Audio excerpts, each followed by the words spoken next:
মৰমৰ ছাত্ৰ ছাত্ৰীসকল তোমালোকে দ্য সাউণ্ড অফ মিউজিকৰ প্ৰথম যিটো কাহিনী আছে ইভলিন গ্লিনি হেতুৰ পঢ়ালো তাৰ ওয়াৰ্ড মিনিংখিনি আৰু কোৱেশ্চন আনসাৰখিনি তোমালোকে লিখিলা চাগে যিখিনি টেক্সট বুক কোৱেশ্চন আনসাৰ আছিলে এইখিনি থিংকিং এবাউট দ্য টেক্সট এটোৰ প্ৰথমটো যিটো হেতু অসমীয়াত মই কৈ দিও তোমালোকে বুজি পাইছাই বুলি ধৰিছো ইমানো টান নহয় এইবিলাক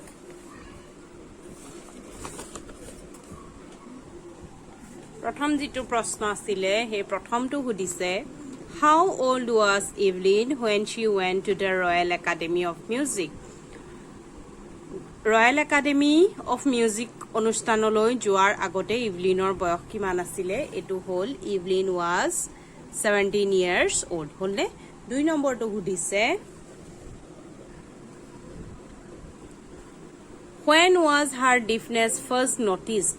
When was it confirmed? তাইৰ যিটো কানেৰে শুনি নোপোৱা যিটো বেমাৰ হৈছিলে হেতু কেতিয়া নটিস্ড হৈছিলে আৰু কেতিয়া এটো শিওৰ হৈ গৈছিলে কেতিয়া কনফাৰ্ম হৈ গৈছিলে ইয়াৰ আনসাৰটো ইয়াত আছে when was Evelyn's deafness was first noticed when she was 8 years 8 বছৰ বয়সত Her name was called but she did not move at the time of playing piano.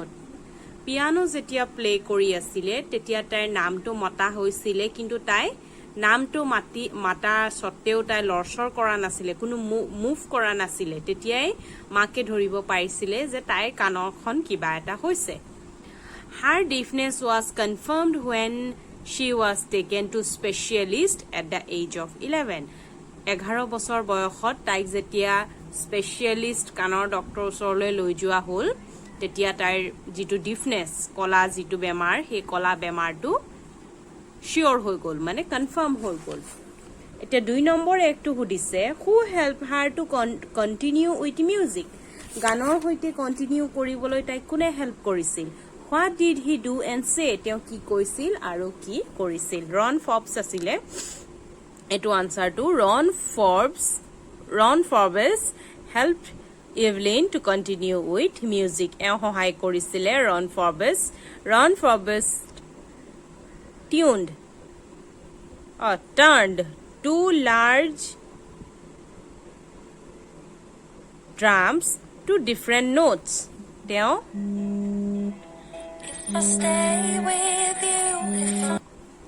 এটো অকমান আখৰ গণ্ডগোল হৈ গল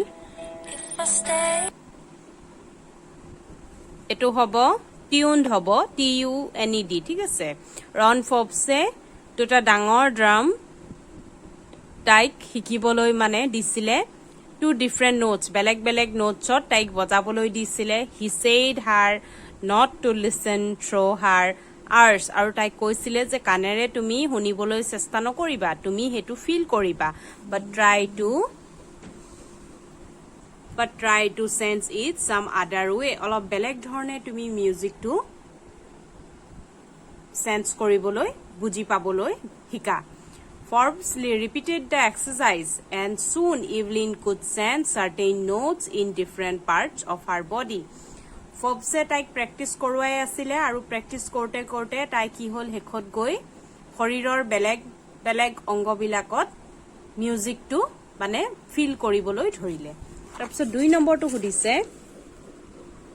Name the various places and causes for which Evelyn performance Evelyn কত perform কৰিছিল হেতু সুধিছে আনসাৰটো হ'ব Evelyn performs in hospitals and prisons free of cost apart from her regular concert তাই ৰেগুলাৰ কনসাৰ্টটো কৰিছিল আৰু হস্পিটেলস আৰু যিবোৰ প্ৰিজন আছিল জেল হি জেল বিলাকতো তাই ফ্ৰী কৈ পাৰফৰ্ম কৰিছিল She also gives priority to classes for young musicians আৰু নতুনকৈ শিকা মিউজিশিয়ানস সকলকো তাই ক্লাস দিছিলে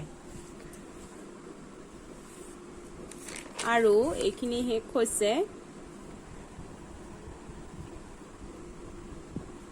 এটো 3 নম্বৰটো আছে How does Evelyn hear music Evelyn কেনেকৈ গান ফিল কৰিছিল এটো লং কোৱেশ্চন হয় কেনেকৈ শুনিছিল এনো তাই Evelyn is deaf তাই কলা She hears music not through her ears. তাই কানেৰে music নুশুনিছিলে.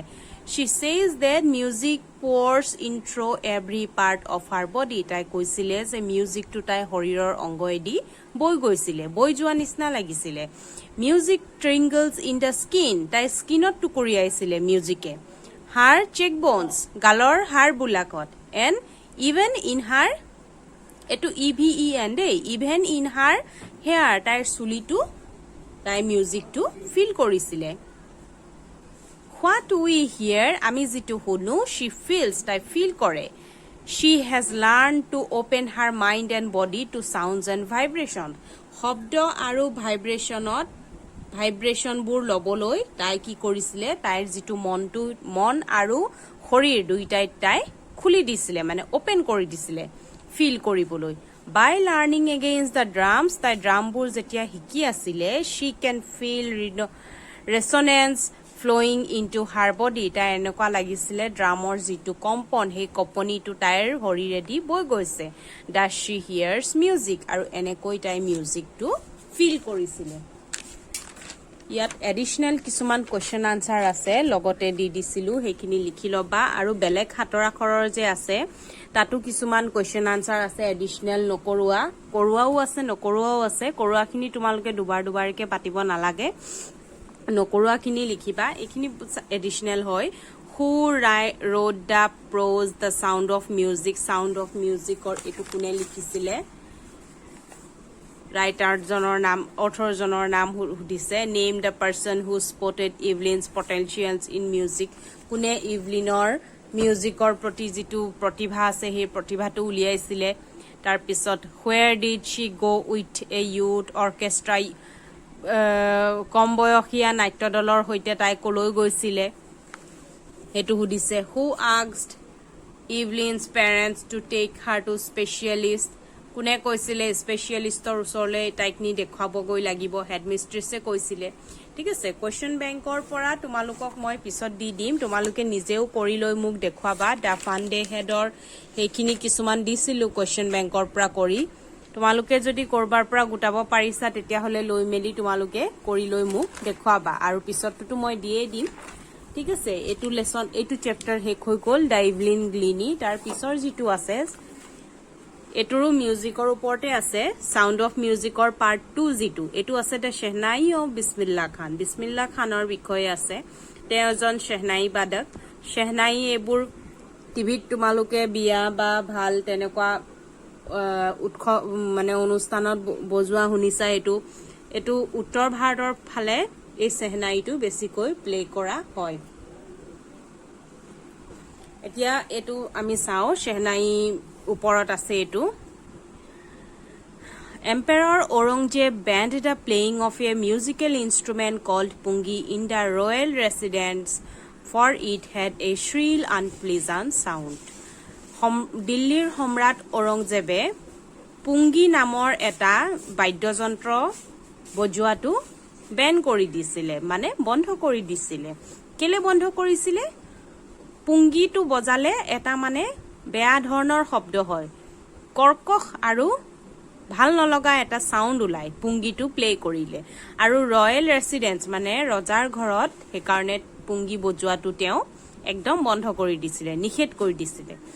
পুংগী became the generic name for reeded noise makers. পুংগী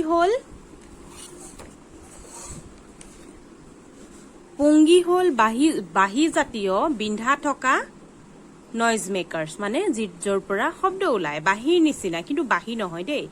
Few had thought that it would one day be revived. কিছুমানে ভাবিছিলে যে পুংগীটো হয়তো আকৌ জি উঠিব, আকৌ সেইটো চালু হ'ব. A barber of a family of professional musicians who had access to the royal palace decided to improve the tonal quality of the pungi. এজন নাপিত, যিজন নেকি তেওঁ প্ৰফেশ্যনেল মিউজিচিয়ানসকলৰ বংশৰে আছিলে, মিউজিচিয়ানৰ ফেমিলিৰে আছিলে, কিন্তু তেওঁ এজন নাপিত আছিলে. তো সেই নাপিতজনে ভাবিলে যে ৰজাৰ ঘৰত তেওঁ আহ যাহ আছিলে, ৰজাৰ ঘৰত আহযাহ কৰোঁতে তেওঁ যেতিয়া শুনিলে যে পুংগীটোৰ বেয়া মাতৰ বাবে ইয়াক মানে বাদ দিয়া হৈছে, তো তেওঁ ভাবিলে ইয়াৰ যিটো কোৱালিটি, টোনেল কোৱালিটি, সেই টোনেল কোৱালিটিটো, সুৰৰ যিটো কোৱালিটি, সেইটো ঠিক কৰা যায় নে নাই। তেওঁ মানে চেষ্টা কৰিলে আৰু সেইটো ঠিক কৰিব পাৰি নেকি, ধুনীয়া মাত উলিয়াব পাৰি নেকি।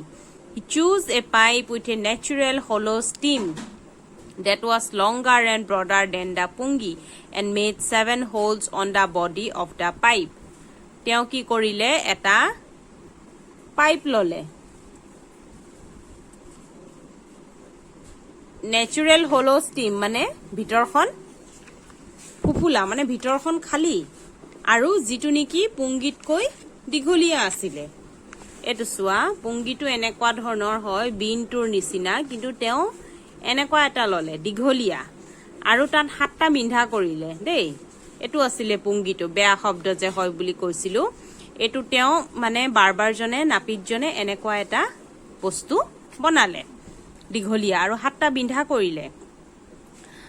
When he played on it, closing and opening some of these whole soft and melodious sounds were produced. যেতিয়া তেওঁ এইটো বজাবলৈ ললে, আৰু আঙুলিবোৰ বাহি বজোৱা দেখিছা নহয়, এটা আঙুলি দিলে ইটো আঙুলি খুলি দিয়ে, মানে বিন্ধাটোত এটা বিন্ধা এনেকে হেঁচা মাৰি ধৰিলে ইটো বিন্ধা খুলি দিয়ে, তেনেকুৱা মানে ক্লজিং আৰু অপেনিং কৰি কৰি বিন্ধাবোৰ খুলি বন্ধ কৰি এইবোৰ কৰাৰ পাছত তেওঁ কি কৰিছিলে, ধুনীয়া আৰু এটা মানে বৰ ভাল লগা সুমধুৰ মানে শব্দ এটা ওলাইছিলে হেৰিটো প্লে কৰোঁতে। তেওঁ যিটো সেইটো ৰিভাইজ কৰিলে এইটোৰ পৰা। He played the instrument before royalty and everyone was impressed. সেই বাৰবাৰজনে নতুন তেওঁ নিজে সজা যিটো বাদ্যযন্ত্ৰ সেইটো তেওঁ ৰয়েল মানে ৰজাৰ ঘৰত প্লে কৰিলে, আৰু সকলোৱে শুনি বৰ ভাল পালে। The instrument so different from the pungi had to be given a new name. পুংগীৰ পৰাই এইটো বনালে, আৰু সেইকাৰণে নতুনকে বনোৱা বাদ্যযন্ত্ৰটো তেওঁলোকে বেলেগ নাম দিব খুজিলে। As the story goes, since it was first played in the Shah's chambers and was played by a nai, the instrument was named the Shahnai. আৰু কাহিনী মতে, সাধু মতে কোৱা হয় যে শ্বাহৰ চেম্বাৰত মানে ৰজাৰ ৰুমত, কোঠাত এইটো প্ৰথমে প্লে কৰা হৈছিলে, প্ৰথমে বজোৱা হৈছিলে, আৰু এজন নাইয়ে বজাইছিলে। হিন্দীত নাপিতক নাই বুলি কয়, সেইকাৰণে শ্বাহ আৰু নাই শব্দ লগ লগাই শ্বেহ নাই বুলি এই বাদ্যযন্ত্ৰটোৰ নাম দিলে। বুজি পাইছানে? মোগল বাদশ্বাহসকলক শ্বাহ বুলি কোৱা হয় নাই, শ্বাহৰ কোঠাত এজন নাপিতে বজোৱাৰ কাৰণে, নাইয়ে বজোৱাৰ কাৰণে, সেইকাৰণে শ্বাহ নাই হ'ল। শ্বাহ আৰু নাই লগাই শ্বেহনাই, মানে নতুনকে যিটো বাদ্যযন্ত্ৰ ভজা হ'ল সেইটোক শ্বেহনাই নাম দিলে। এইটো হ'ল ফটো দিছে চোৱা। ছেকেণ্ড পেৰাগ্ৰাফটোলৈ যাওঁ।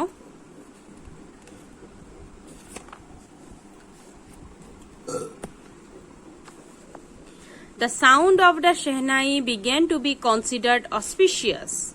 Shehnaiৰ যিটো শব্দ সেইটো সৌভাগ্য আনে বুলি বিলিভ কৰা হৈছিল, সৌভাগ্য আনে বুলি। auspicious মানে সৌভাগ্য অনা। And for this reason it is still played in temples and is an indispensable component of any North Indian wedding. আৰু সেইকাৰণে মন্দিৰবিলাকত এতিয়াও শ্বেহনাই প্লে কৰা হয়, আৰু উত্তৰ ভাৰতৰ বিয়াবিলাকত শ্বেহনাইটো এটা এৰাব নোৱাৰা অংগ। সেইটো মানে উত্তৰ ভাৰতৰ বিয়াবিলাকত শ্বেহনাইটো লাগিবই মানে, ঠিক আছে।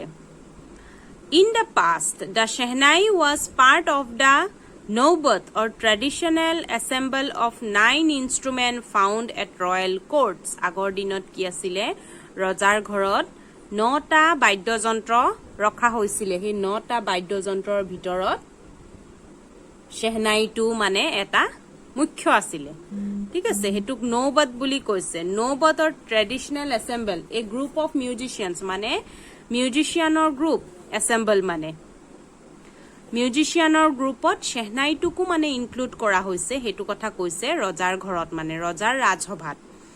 Till recently it was used only in temples and weddings. আজিকালি মন্দিৰ আৰু বিয়া ঘৰত এইটো ইউজ কৰা হয় বজোৱা হয় the credit for bringing this instrument onto a classical stage goes to উস্তাদ বিছমিল্লাহ খান আৰু এই শেহনাইটো ৰাষ্ট্ৰীয় পৰ্যায়ত অনাৰ বাবে ক্লাছিকেল মিউজিকৰ হাৰিলৈ অনাৰ বাবে যিটো মানে সকলো ক্ৰেডিট যায় উস্তাদ বিছমিল্লাহ খান তেওঁ শেহনাই প্লেয়াৰ হয় এওঁই মানে শেহনাইটোৰ মানে উন্নতিত তেওঁৰ মানে বহুত অৱদান আছে তো ইয়াৰ আজিলে ইয়াতে থাকক ইয়াৰ পিছৰখিনি তোমালোকক মই বেলেগ এদিনা কৰাই দিম পিছত মই দি দিম ইয়াৰ ভিডিঅ'খিনি আৰু ৱৰ্ড মিনিংখিনি দি দিম তোমালোকে লিখি ল'বা